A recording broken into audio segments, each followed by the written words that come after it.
ईश्वर की खोज सत्य की ओर इस ग्रुप में जुड़े हुए सभी साधकों को मेरा प्रणाम। जैसा कि आपको बताया कि आजकल ऑफिस में थोड़ा सा ज़्यादा काम है, तो वीडियोस ज़्यादा फ्रिक्वेंटली नहीं बना पा रहा हूँ। सैटरडे संडे का केवल समय मिलता है। और आज का मैंने टॉपिक लिया है twin flame journey, twin flame energy. इसको लेके साधकों में बहुत ज़्यादा जिसे कहना चाहिए कन्फ्यूजन्स है। उनको समझ में नहीं आ रहा है ये है क्या। ट्विन फ्लेम के ऊपर बहुत से लोग बताते हैं। कुछ लोग अपना सोलमेट बाहर की दुनिया में ढूंढ रहे हैं। कुछ लोग कह रहे हैं कि सोलमेट आपको बाहर मिलेगा, वो आपके जैसा होगा। तो कुछ बच्चों में ये हो गया है कि जिनकी शादी नहीं हुई है वो ढूंढ रहे हैं कि हमको सोलमेट कैसे मिलेगा। ऐसा हमारे ग्रुप में भी एक बच्चे ने शायद किया था ऐसा प्रश्न। देखिए, जब मैं बच्चे कहता हूँ तो मैं कोई बड़ा बूढ़ा नहीं हूँ, छोटे भाई हैं। छोटा भाई भी बच्चों की तरह होता है, क्योंकि मैं बाबा जी नहीं हूँ। डोंट टेक मी एज बाबा। तो ट्विन फ्लेम पे बात करते हैं। What is twin flame? तो देखिए, इस सृष्टि का सारा कार्यक्रम परमात्मा के द्वारा चल रहा है। और वो परमात्मा जो निराकार है, जिसका कोई आकार नहीं है, जिसकी कोई रस गंध पहचान नहीं है, जिसे अल्लाह कहा जाता है, जिसे मोहम्मद साहब ने बोला वो एक नूर है, हमारे ज्योति स्वरूप है, ओमकार है। हमारे शिव ओमकारा की आरती में आता है ब्रह्मा विष्णु सदाशिव जानत अविवेका, प्रणवाक्षर के मध्य तीनों एका। प्रणवाक्षर यानी ओम, प्रणव ओम है, प्रणवाक्षर प्रणव का अक्षर ओम है। उसके मध्य में ब्रह्मा विष्णु महेश एक रूप रहते हैं। यानी कि अगर परमात्मा को हमें डिफाइन करना पड़े तो वो है ओमकार। ओमकार ने ब्रह्मा विष्णु महेश को जन्म दिया।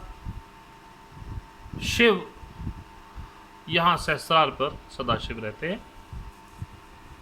और शिव ने शक्ति को सारा कार्य करने के लिए सौंप दिया। जो भी जगत का कार्य करती है वो है शक्ति। उसे आप राधा कह सकते हैं, सीता कह सकते हैं, उसे पार्वती, सती, जगदम्बा, कुछ भी कहिए, कुंडलनी, वही शक्ति। तो सदाशिव इस सहस्रार पर बैठ करके केवल साक्षी स्वरूप देख रहे हैं कि क्या हो रहा है। वो सिर्फ देख रहे हैं, वो कुछ बोल नहीं रहे हैं, वो कोई एक्ट नहीं कर रहे हैं। सारा कार्य शक्ति ही करती है। वही शक्ति जो कुंडलनी स्वरूप में आपके मूलाधार से ऊपर त्रिकोणाकार अस्थि में रीढ़ की हड्डी के सबसे निचले भाग में बैठी है, वही वो शक्ति है जो सारा कार्य इस जगत का करती है। कुंडलनी माँ आप बोल सकते हैं, वही डिवाइन फेमिनिन है। और ये जो सदाशिव हमारे सहस्रार पर है वो डिवाइन मैस्कुलिन है। डिवाइन फेमिनिन को डिवाइन मैस्कुलिन से मिलना है, वही आपका सहस्रार पर मिलन है, शिव और शक्ति का मिलन है। तो जो सोलमेट है वो आपके अंदर ही है, यही डिवाइन फेम। आप अर्धनारीश्वर रूप हर व्यक्ति में है, चाहे वो मेल हो या फीमेल हो। आपका वाम भाग, उल्टा हाथ, उल्टी तरफ का हिस्सा, ये फेमिनिन हिस्सा है, सीधे तरफ का मैस्कुलिन हिस्सा है, चाहे वो स्त्री हो या पुरुष हो। अगर आप किसी छोटे बच्चे को देखेंगे, क्योंकि बड़े को तो बिना कपड़ों के देखना संभव नहीं है, देखना भी नहीं चाहिए। छोटे बच्चे को आप देखें बिना कपड़ों के, तो आप देखेंगे प्रकृति ने बिल्कुल बीचों बीच एक लाइन खींची हुई है। पीछे से देख लीजिए, आगे से देख लीजिए, वो लाइन दिखेगी आपको। वो डिवाइडेशन है आपके मैस्कुलिन और फेमिनिन का। और यही अर्धनारीश्वर रूप जो शिव का है, जैसे मैंने आपको बताया कि हमारे हिंदू धर्म में हर चीज़ सिंबलिज्म है, तो वो अर्धनारीश्वर शिव नहीं है, आप ही के शरीर में वो अर्धनारीश्वर है। इधर का हिस्सा फेमिनिन है, इधर का मैस्कुलिन है। सदाशिव यहाँ बैठे हुए हैं, साक्षी रूप में सब कुछ देख रहे हैं, सारा कार्य कुंडलिनी माँ को, कुंडलिनी शक्ति को बोल दिया है कि आप करिए, हम सिर्फ देख रहे हैं। कुंडलिनी ही आपको सातों चक्र, आपके 6 चक्र एक्चुअली, क्योंकि कुंडलिनी से नीचे मूलाधार होता है, उसको वो नहीं भेदती है, 6 चक्रों को भेद करके आपको सदाशिव से मिलाएगी। इसी में शिव तत्व आपके अंदर जागृत होगा। नीलकंठ गरल उन्होंने पिया, गरल मतलब दुनिया भर की सारे जितने भी विकार हैं या जो भी विष है इस दुनिया का, वो पी लेते हैं, लेकिन गले में रखते हैं, नीचे नहीं उतारते। यानी कि अपनी बॉडी में, अपने आचार व्यवहार में उस विष को नहीं लाते। जो सामने वाला कुछ भी गलत गंदा बोल रहा है, कह रहा है, बस उसको पी जाते हैं, सुन लेते हैं, अपने ऊपर उसका असर नहीं होने देते हैं, प्रतिकार में भी उसको नहीं बोलते, और क्षमा स्वरूप भोले बैठे हैं, बोल गया और उसको क्षमा कर रहे हैं। ये शिव हैं।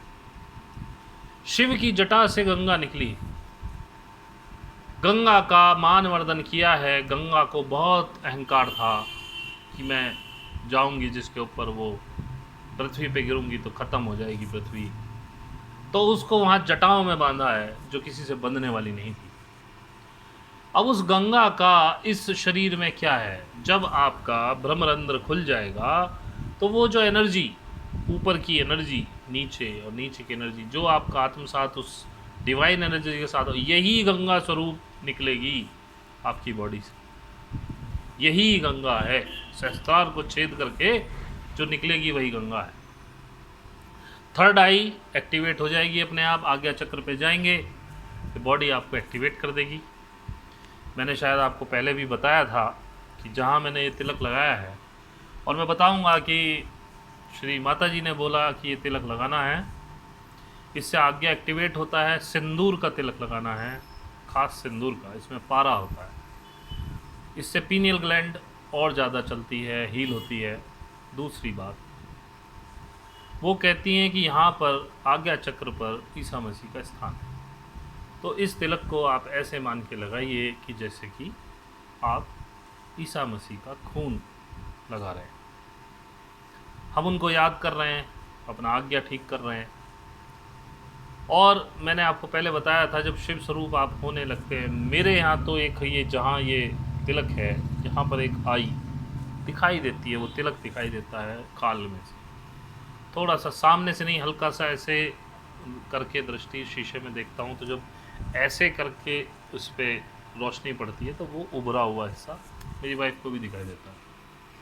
लेकिन उसको छुपाने के लिए भी तिलक लगाते हैं, किसी की नज़र ना पड़े, क्योंकि आजकल अच्छा करने वाले कम हैं, बुरा करने वाले ज़्यादा हैं। लेकिन हाँ, जब आपकी कुंडलिनी शक्ति एक्टिवेट हो जाती है तो बुरा आपके साथ कभी कोई कर ही नहीं सकता है, कोई भूत प्रेत विद्या आप पर नहीं चलेगी। तो मैं समझता हूँ डिवाइन मैस्कुलिन और डिवाइन फेमिनिन का कॉन्सेप्ट आपको क्लियर हो गया होगा, और सोलमेट भी आपके वही हैं, सदाशिव। आपकी फेमिनिन एनर्जी जब मैस्कुलिन एनर्जी यानी सदाशिव के पास सहस्रार पर पहुँचेगी, वही आपका सोलमेट है।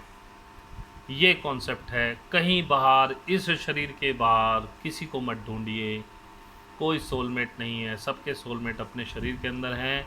यही डिवाइन मैस्कुलिन है, यही डिवाइन फेमिनिन है।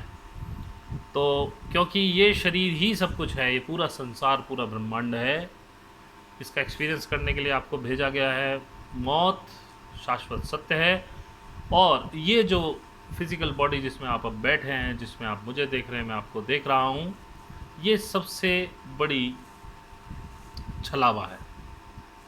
मौत के बाद परमात्मा के पास जाना है वापस, हर एक आत्मा को। वहाँ परमात्मा क्या करेगा क्या नहीं करेगा हमें नहीं पता, लेकिन हमें कुछ एक्सपीरियंस करने के लिए नीचे भेजा गया है। तो ये बिल्कुल मिथ्या है, मौत से बिल्कुल मत घबराइए, डर को छोड़ दीजिए पीछे। तो आज के टॉपिक पे केवल इतना ही बोलूँगा, कल एक और वीडियो दूंगा, उसमें क्या टॉपिक होगा अभी मैं नहीं कह सकता हूँ, हालांकि कुछ छाटा था लेकिन अभी भूल गया हूँ, तभी याद आएगा जब होगा। तो बहुत बहुत धन्यवाद मुझे सुनने के लिए। कोई प्रश्न हो तो आप कमेंट करिए, और अगर साधना के इच्छुक हैं तो हम ग्रुप का लिंक इसमें डालेंगे डिस्क्रिप्शन में, उसमें आके ज्वाइन कीजिए। लेकिन आपसे हाथ जोड़ के निवेदन है कि अगर कुछ प्रश्न हैं तो वहाँ जुड़िए, प्रश्न पूछिए। अगर साधना नहीं करना चाहते हैं तो ग्रुप छोड़ दीजिए, और यदि साधना करना चाहते हैं तो बने रहिए। हमें भीड़ नहीं चाहिए, हम पैसा नहीं लेते हैं, केवल आपके सवालों के जवाब वहाँ मिलते हैं। कुछ आपके भाई बहन वहाँ मिलेंगे, कुछ जवाब तो वही दे देंगे आपको। साधना करना चाहते हैं तो हमारे साथ जुड़िए, नहीं करना चाहते हैं, कुछ प्रश्न है जुड़िए, प्रश्न पूछिए, ख़त्म हो जाए तो चले जाइए। हमें वहाँ भीड़ नहीं चाहिए। बहुत बहुत धन्यवाद। किसी को मेरी बात का कोई बुरा लगा हो तो उसके लिए क्षमा प्रार्थी हूँ। धन्यवाद।